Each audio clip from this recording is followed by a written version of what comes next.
ನಮಸ್ಕಾರ. ನನ್ನೆಲ್ಲ ಪ್ರೀತಿಯ ಪಾವಗಡ ತಾಲೂಕಿನ ಸಮಸ್ತ ನಾಗರಿಕ ಬಂಧುಗಳಿಗೆ ನಮಸ್ಕಾರ ಮಾಡ್ತಾ, ನಿಮ್ಮ ಮನೆ ಮಗ ಆಲೇಶ್ ಕುಮಾರ್ ಮಾಡುವ ನಮಸ್ಕಾರಗಳು.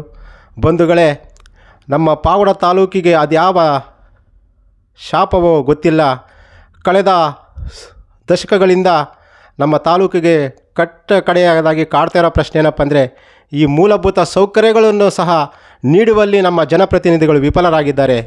ಬಂಧುಗಳೇ, ಇವತ್ತು ಬಹುತೇಕ ಪಾವಗಡ ತಾಲೂಕಿನ ಹಳ್ಳಿಗೆ ಸಂಪರ್ಕ ಮಾಡ್ತಕ್ಕಂಥ ರಸ್ತೆಗಳು ಮಾರುದ್ದ ಗುಂಡಿ ಬಿದ್ದು ನಿಂತಿದ್ದಾವೆ.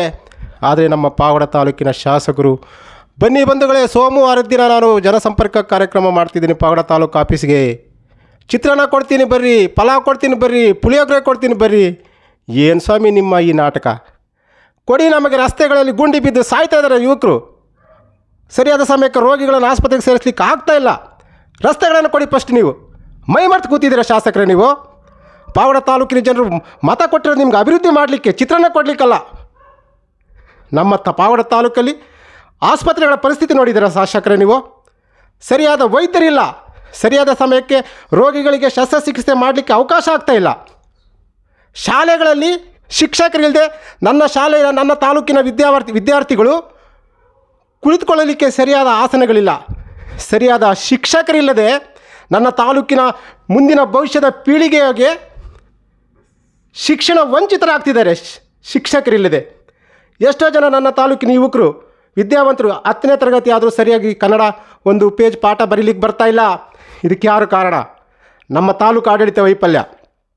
ಇಷ್ಟೇ ಅಲ್ಲದೆ ಬಹುದಿನಗಳಿಂದ ಏನಿವತ್ತು ಉದ್ಯೋಗ ಸೃಷ್ಟಿ ಮಾಡ್ತೀರ ಅಂತ ಹೇಳ್ತಾ ಇದ್ದೀರಾ.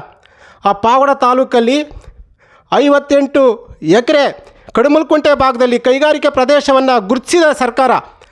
ಆ ಒಂದು ಭಾಗವನ್ನು ಸಹ ಉದ್ಯೋಗ ಸೃಷ್ಟಿ ಮಾಡಲಿಕ್ಕೆ ತಾಲೂಕು ಆಡಳಿತ ಹಾಗೂ ಜನಪ್ರತಿನಿಧಿಗಳು, ಈ ಭ್ರಷ್ಟ ಕಾಂಗ್ರೆಸ್ ಸರ್ಕಾರ ನನ್ನ ತಾಲೂಕಿನ ಜನರಿಗೆ ಅನ್ಯಾಯ ಮಾಡ್ತಾಯಿದೆ.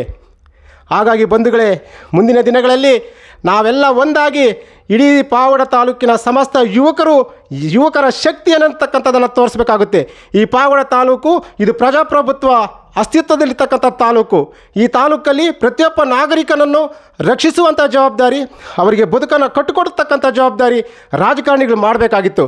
ಆದರೆ ಬಹುತೇಕ ಪಾವಗಡ ತಾಲೂಕಲ್ಲಿ SC/ST ಸಮುದಾಯಗಳು ಪರಸ್ಪರ ಶತ್ರುಗಳನ್ನಾಗಿ ಮಾಡಿದ್ದಾರೆ ನೀವು ರಾಜಕಾರಣಿಗಳು. ಒಂದು ಪಕ್ಷದವರು SC ಪರವಾಗಿ, ಇನ್ನೊಂದು ಪಕ್ಷದವರು ST ಪರವಾಗಿ ಮಾತಾಡಿಕೊಂಡು ಇವತ್ತು SC/ST ಸಮುದಾಯದ ಮತ ಬ್ಯಾಂಕನ್ನು 2 ಭಾಗ ಮಾಡಿ SC/ST ಸಮುದಾಯನ ಹಾಡೋಗಲೆ ಕಗ್ಗೊಲೆ ಮಾಡ್ತಕ್ಕಂಥ ಪರಿಸ್ಥಿತಿ ತಂದು ನಿಲ್ಲಿಸಿದ್ರ ರಾಜಕಾರಣಿಗಳೇ. ನಿಮಗೆ ಮೈ ಮೇಲೆ ಪ್ರಜ್ಞೆ ಇರಬೇಕು ರಾಜಕಾರಣಿಗಳೇ. ನನ್ನ ತಾಲೂಕಿನ ಯುವ ಶಕ್ತಿಯನ್ನು ಕೆಣಕಿದ್ದೀರಾ. ಇನ್ನು ಮುಂಬರುವ ದಿನಗಳಲ್ಲಿ ನಿಮ್ಮನ್ನು ಸೋಲಿಸುವುದು ಸತಸಿದ್ಧ.